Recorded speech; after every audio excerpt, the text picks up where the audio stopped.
Hi, my name's Tyler Thurman, and I am a transformative coach, and I'm here to talk to you today about the psychological immune system. Now, before I get started, if you're interested in checking out more of these kinds of videos and articles, I really encourage you to check out my website, www.coachtylerthurman.blogspot.com. Got tons of free resources. That's kind of my online playground, so go check it out and have fun.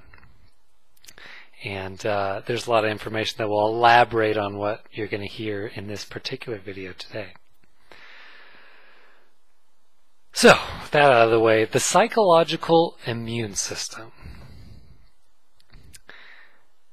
There is this very interesting phenomena, if you will, that I would say very few people are actually aware of in regards to how our minds work, how our thoughts work, how our human experience comes about. And that is the psychological immune system, as I call it, and a lot of people call it in this three principles field that I work in. And what it is essentially is a self-correcting mechanism where the mind, if left to its own devices, will tend towards well-being. Now, when I say well-being, I mean those deeper feeling states that we experience on the inside. Peace of mind, contentment, love, connection, creativity. Again, those deeper feeling states.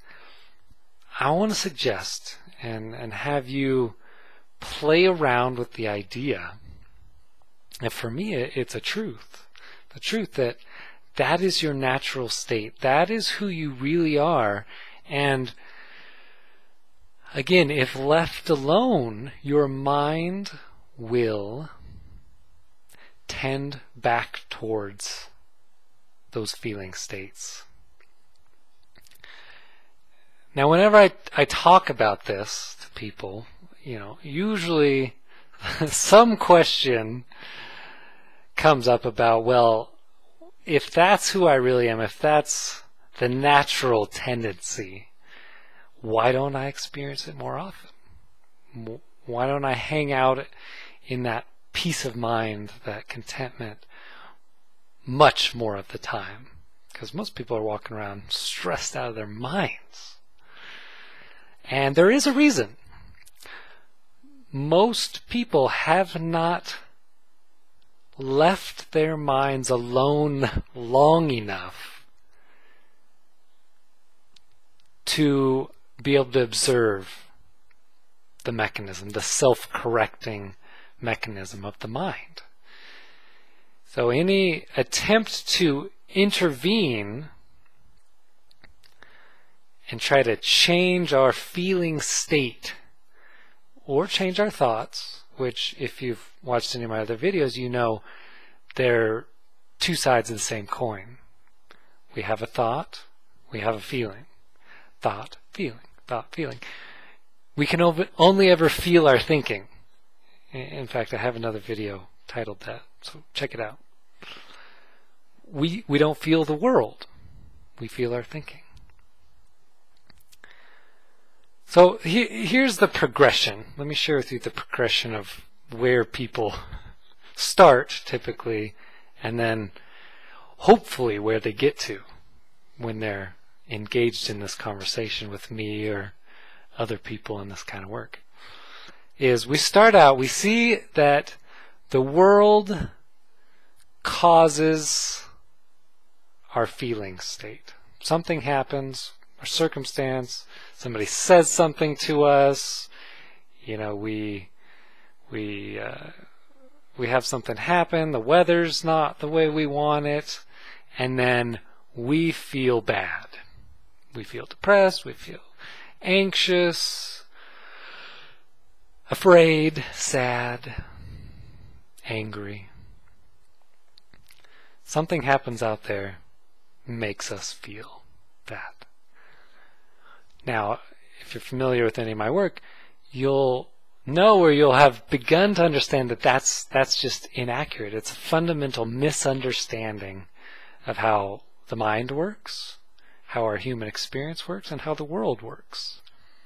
The outside cannot cause the inside. Our feeling state only ever comes from our thinking. So people begin to make the shift from the outside causes the inside to the inside causes the inside, or my experience is being created from the inside out as opposed to outside in.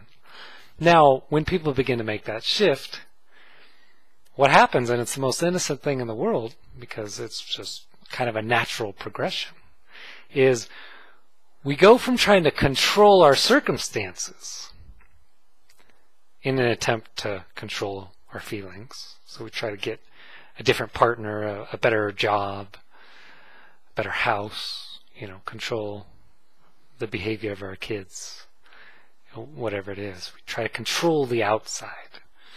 And when we begin to make the shift and we see, wow, my experience isn't coming from out there, it's coming from in here, we innocently take that control mentality and we apply it to our minds and our thoughts and our feelings.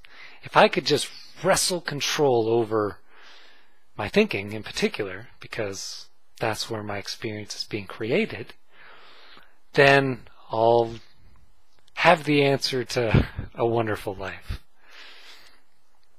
And as I've talked about in other videos, so I'm not going to get into too much detail here, that doesn't work either. And again, that's a misunderstanding about how the mind works. We don't have that degree of control over our thinking.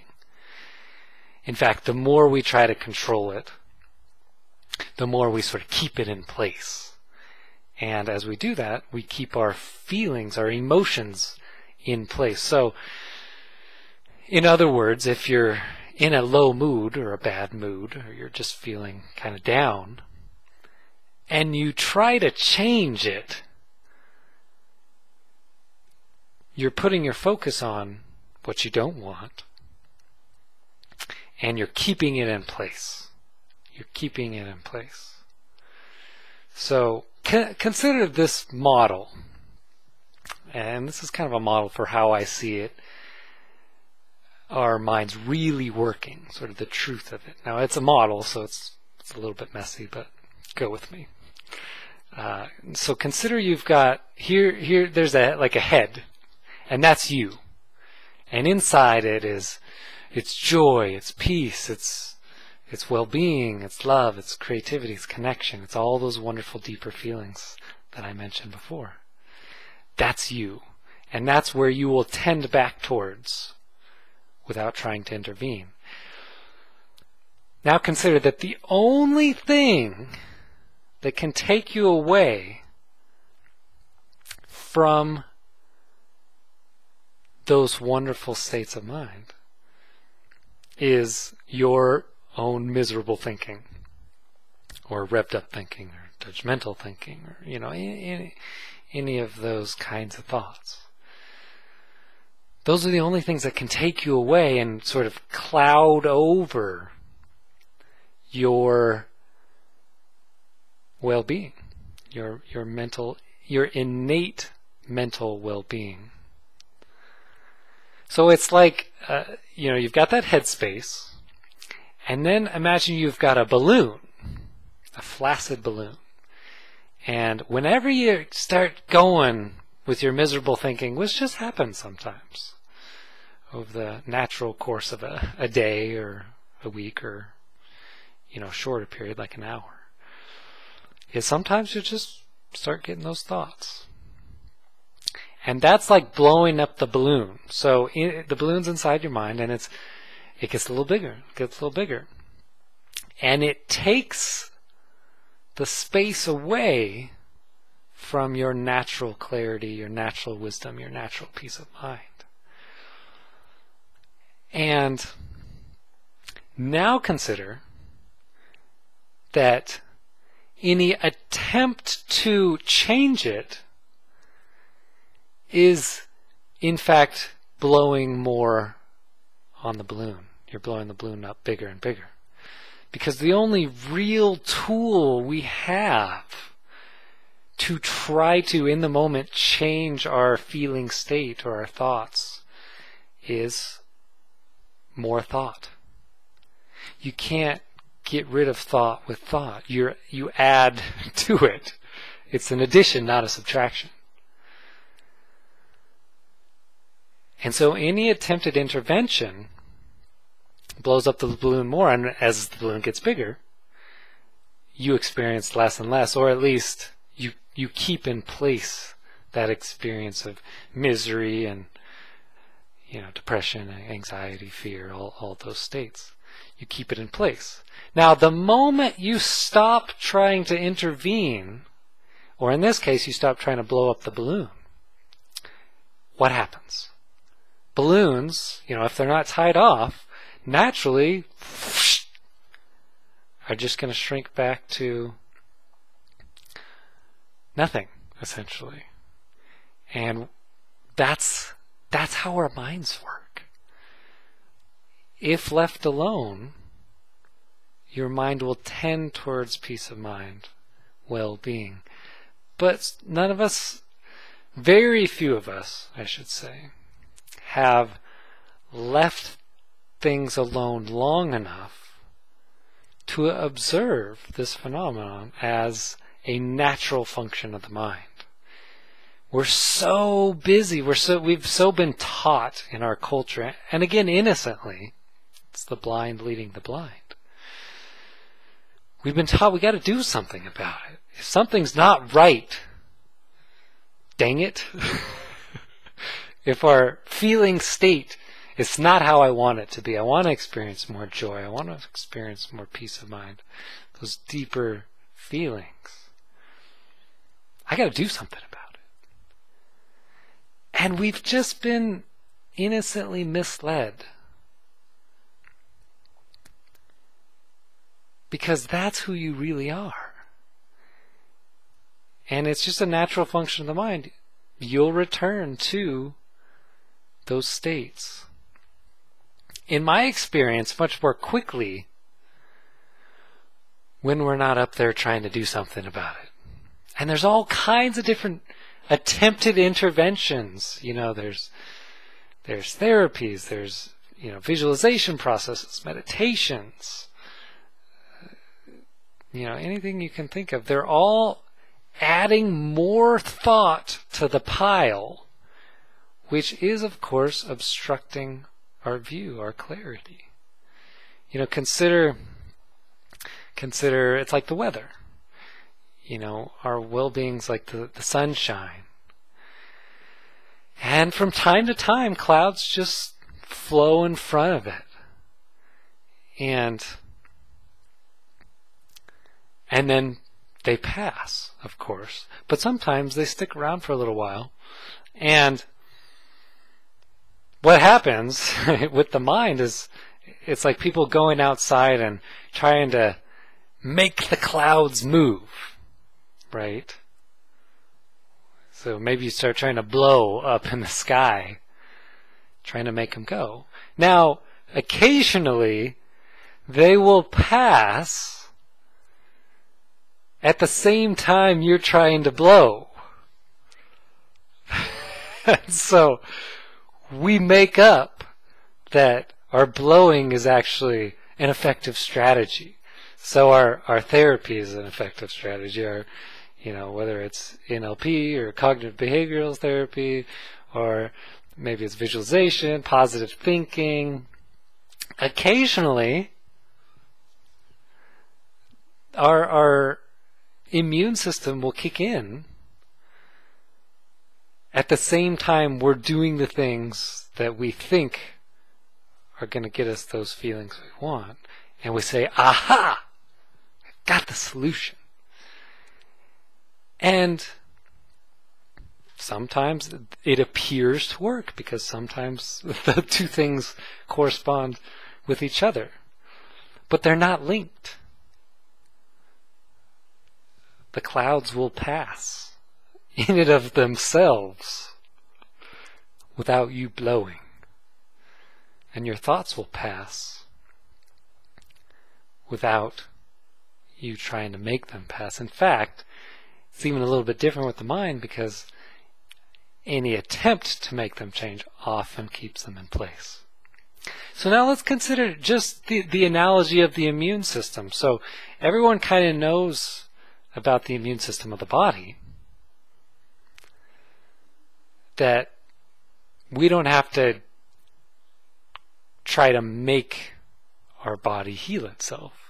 That's just part of the design of the system, of the body system, is we get cut, the cut heals. We get a broken bone, the bone will heal itself.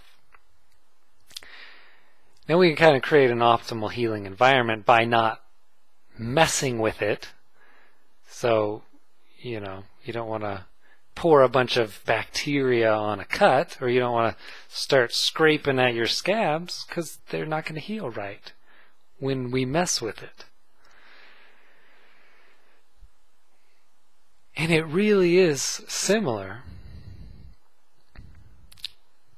with how the mind works.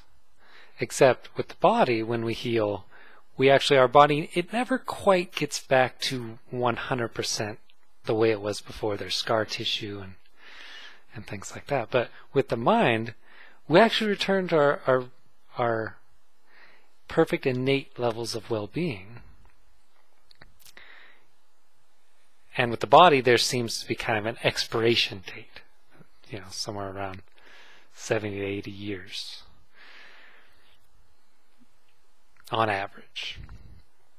And when you understand, the key to this whole thing, is understanding that part of your design, part of how your human experience works, part of how the mind works, part of how thoughts and feelings work, are that you will return to well-being naturally,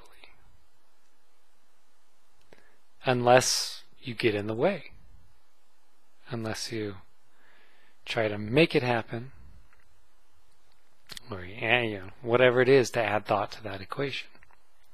And so again, understanding is the key. So my invitation to you is to really just begin to explore this for yourself, because my words aren't going to do anything for you until you have some kind of an insight into the nature of this immune system. This, as Michael Neal, one of my mentors, says, this self-correcting mechanism of the mind and the thoughts. So as you begin to make that shift from my experiences coming from outside in to inside out, try to let go of that control element of it and just look to the truth. How does it really work? Get curious. Where is my experience coming from? Does it really come from the inside out? Do I only ever feel my thinking? Do I have an infinite potential for new thought in any moment? In my experience, those are true. But they won't mean anything. They won't support you in transforming your life until you see it for yourself and how it's already working in your own life, and how you're probably already messing with it to a high degree in your own life. You're messing with the system. And you mess with the system at your own peril, because there's some kind of intelligent energy behind life that brings us back to our peace of mind, our okayness, our well-being. And our little minds, our little analytical minds, they can't quite get us there. at least not on a consistent basis. And so, again, just play around, experiment with letting go of that control, because that's not the best game in town. It's understanding. And as your understanding deepens of, wow, there really is some kind of a self-correcting immune system to the mind and my thinking and my emotions. And I really don't have to do anything to get back to those feelings that I want. It will just make less and less sense to you to try to do something about it. It won't be an effort. When I first talk to people about this, and it's only just a good idea. It sounds true, but they haven't seen it for themselves. Then people have to really try to not intervene. But again, as your understanding of the truth of the system, as your understanding deepens of how it works, you'll just stop doing it. You'll stop trying to get up there and make yourself feel better and fix it. Because the reality is, you're not broken. There's nothing broken. And the only mistake is to continue to try to fix what's not broken. Because who you really are, it is that love, it is that peace, it is that creativity, that connection, and that wisdom. So I look forward to continuing this conversation with you, whether it be through my other videos on my website or my articles. Again, please check me out, www.coachtylerthurman.blogspot.com. That's Coach TYLERTHURMAN.blogspot.com. Or if you're interested in having a conversation, a consultation to explore learning this on a deeper level through one-on-one coaching with me, give me a call, 503-389-3778, and I'm happy to do that as well. Again, I look forward to talking with you soon. Have a wonderful day, and I wish you every joy in the world.